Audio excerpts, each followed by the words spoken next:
ഒന്ന് ദിനവൃത്താന്തം അധ്യായം 12. കീശിന്റെ മകനായ ശൗലിന്റെ നിമിത്തം ദാവീദ് ഒളിച്ചു പാർത്തിരുന്നപ്പോൾ സിക്ലാഗിൽ അവന്റെ അടുക്കൽ വന്നവർ അവർ വീരന്മാരുടെ കൂട്ടത്തിൽ അവൻ യുദ്ധത്തിൽ തുണ ചെയ്തു. അവർ വില്ലാളികളും വലങ്കൈകൊണ്ടും ഇടങ്കൈകൊണ്ടും കല്ലെറിവാനും വില്ലുകൊണ്ട് അമ്പെയ്യുവാനും സമർത്ഥന്മാരുമായിരുന്നു. ബെന്യാമീനരായ ശൗലിന്റെ സഹോദരന്മാരുടെ കൂട്ടത്തിൽ തലവനായ അഹിയേസർ, യോവാശ്, ഗിബെയാത്തിനായ ശെമായയുടെ പുത്രന്മാർ, അസ്മാവത്തിന്റെ പുത്രന്മാർ യസിയേൽ, പേലത്ത്, ബെരാഖ, അനാദോത്തിൽ യേഹു 30 പേര് വീരനും 30 പേർക്ക് നായകനുമായി.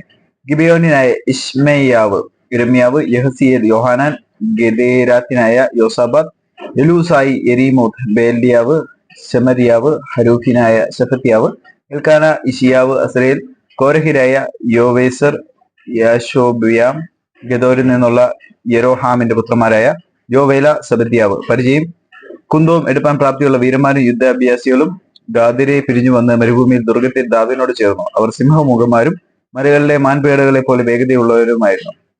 അവരാരെന്നാൽ തലവൻ ഏസർ, രണ്ടാമൻ ഓബദ്യാവ്, മൂന്നാമൻ ഏലിയാവ്, നാലാമൻ മിശ്മന്ന, അഞ്ചാമൻ ഇരമ്യാവ്, ആറാമൻ അത്തായി, ഏഴാമൻ എലിയേൽ, എട്ടാമൻ യോഹാനാൻ, ഒമ്പതാമൻ എൽസാബാദ്, പത്താമൻ ഇരമ്യാവ്, 11-ാമൻ മക്ബന്നായി. ഇവർ ഗാദിലെ പടനായകന്മാരായിരുന്നു. അവരിൽ ചെറിയവൻ 100 പേർക്കും വലിയവൻ 1000 പേർക്കും മതിയായവൻ. അവർ 1-ാം മാസത്തിൽ യോർദാൻ കവിഞ്ഞൊഴുകുമ്പോൾ അതിനെ കടന്ന് താഴ്വര നിവാസികളെയൊക്കെയും കിഴക്കോട്ടും പടിഞ്ഞാറോട്ടും ഓടിച്ചു. ചില ബെന്യാമീനും യഹൂദ്യരും ദുർഗത്തിൽ ദാവീദിന്റെ അടുക്കൽ വന്നു. ദാവീദ് അവരെ എതിരേറ്റിരുന്നു. അവരോട്: നിങ്ങൾ എന്നെ സഹായിപ്പാൻ സമാധാനത്തോടെ വന്നിരിക്കുന്നുവെങ്കിൽ എന്റെ ഹൃദയം നിങ്ങളോട് ചേർന്നിരിക്കും. എന്റെ കയ്യിൽ അന്യായമൊന്നും ഇല്ലാതിരിക്കെ എന്റെ ശത്രുക്കൾക്ക് എന്നെ കാണിച്ചു കൊടുപ്പാനെങ്കിലോ നമ്മുടെ പിതാക്കന്മാരെ ദൈവം നോക്കി ശിക്ഷിക്കട്ടെ എന്ന് പറഞ്ഞു. അപ്പോൾ 30 പേര് തലവനായ അമാസായുടെ മേൽ ആത്മാവ് വന്നു. ദാവീദേ, ഞങ്ങൾ നിനക്കുള്ളവർ. യിശായി പുത്ര, നിന്റെ പക്ഷക്കാർ തന്നെ. സമാധാനം, നിനക്ക് സമാധാനം. നിന്റെ തുണയാളികൾക്കും സമാധാനം. നിന്റെ ദൈവമല്ലോ നിന്നെ തുണയ്ക്കുന്നത് എന്ന് അവൻ പറഞ്ഞു. ദാവീദ് അവരെ കൈക്കൊണ്ട് പടക്കൂട്ടത്തിന് തലവന്മാരാക്കി. ദാവീദ് ഫെലിസ്ത്യരോടുകൂടെ ശൗലിന് നേരെ യുദ്ധത്തിന് ചെന്നപ്പോൾ മനുഷ്യരിൽ ചിലരും അവനോട് ചേർന്നു. അവർ അവർക്ക് തുണ ചെയ്തില്ലാലും ഫെലിസ്ത്യർ നോക്കുമ്പോൾ ആലോചിച്ചിട്ട് അവൻ നമ്മുടെ തലയെ കൊണ്ട് തന്നെ യജമാനായ ശൗലിന്റെ പക്ഷം തിരിയുമെന്ന് പറഞ്ഞ് അവനെ അയച്ചു കളഞ്ഞു.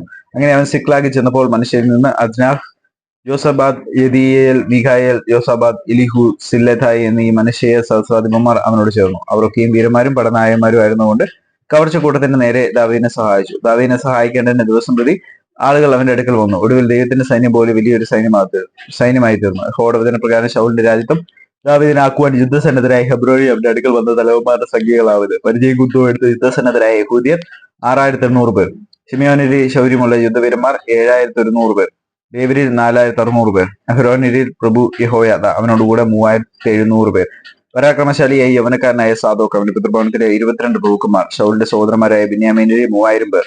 അവരിൽ ഭൂരിപക്ഷം അതുവരെ ശൗൽ ഗൃഹത്തിന്റെ കാര്യം നോക്കിക്കൊണ്ടിരുന്നു. എഫ്രൈമിൽ പരാക്രമശാലികളായി തങ്ങളുടെ പിതൃഭവനങ്ങളിൽ ശ്രദ്ധപ്പെട്ടവരായ 20,800 പേർ. മനുഷ്യരുടെ പാതകോത്തത്തിൽ 18,000 പേർ. ദാവീദിനെ രാജാവാക്കുകയും ചിലതിനെ ഇവരെ പേരുപേരായി കുറിച്ചിരുന്നു. ഇസ്സാഖാർ ഏരിയയിൽ ഇസ്രായേൽ ഇന്നത് ചെയ്യണമെന്ന് അറിവാൻ തക്കവണ്ണം കാലജ്ഞന്മാരായ തലവന്മാർ 200 പേർ. അവരുടെ സഹോദരന്മാരൊക്കെ അവരുടെ കൽപ്പനയ്ക്ക് വിധേയരായിരുന്നു. സെബൂലൂനി യുദ്ധസന്നദ്ധരായ സകലവിധ യുദ്ധായുധങ്ങളെ ധരിച്ച് നിരനിരയായി ഐക്യമത്യത്തോടെ യുദ്ധത്തിന് പുറപ്പെട്ടവർ 50,000 പേർ. നഫ്താലിയിൽ നായകന്മാർ 1000 പേർ. അവരോടുകൂടെ പരിചയം കുന്തവും എടുത്തവർ 37,000 പേർ. ദാനിയിൽ യുദ്ധസന്നദ്ധർ 28,600 പേർ. ആശേരി യുദ്ധസന്നദ്ധരായ പടയ്ക്ക് പുറപ്പെട്ടവർ 40,000 പേർ. യോർദാൻ അക്കരെ രൂബേനിലും ഗാദിലും മനുഷ്യരുടെ പാതിഗോത്രത്തിലും സകലവിധ യുദ്ധായുധങ്ങളോടും കൂടെ 120,000 പേർ. എന്നെ നിരപ്പാൻ കഴിവുള്ള യോദ്ധാക്കളായ ഇവരെല്ലാവരും ദാവീദിനെ എല്ലാ ഇസ്രായേലിനും രാജാവാക്കേണ്ടതിന് ഏകാഗ്ര മനസ്സോടെ ഹെബ്രോനിലേക്ക് വന്നു. ശേഷമുള്ള ഇസ്രായേലും എല്ലാം ദാവീദിനെ രാജാവാക്കേണ്ടതിന് ഐക്യമത്യപ്പെട്ടിരുന്നു. അവർ അവിടെ ഭക്ഷിച്ചും പാനം ചെയ്തുകൊണ്ട് ദാവീദിനോടുകൂടി 3 ദിവസം പാർത്തു. അവരുടെ സഹോദരന്മാർ അവർക്ക് വേണ്ടി വട്ടം കൂട്ടിയിരുന്നു. ഇസ്രായേലിൽ സന്തോഷമുണ്ടായിരുന്നുകൊണ്ട് സമീപവാസികൾ ഇസ്സാഖാർ, സെബൂലൂൻ, നഫ്താലി എന്നിവർ കൂടെ കഴുതപ്പുറത്തും ഒട്ടകപ്പുറത്തും കോവൽ കഴുതപ്പുറത്തും കാളപ്പുറത്തും അപ്പം, മാവ്, അത്തിപ്പഴക്കട്ട, ഉണക്ക മുന്തിരിപ്പഴം, വീഞ്ഞ്, എണ്ണ എന്നിവയും കാളകളെയും വളരെ ആടുകളെയും കൊണ്ടുവന്നു.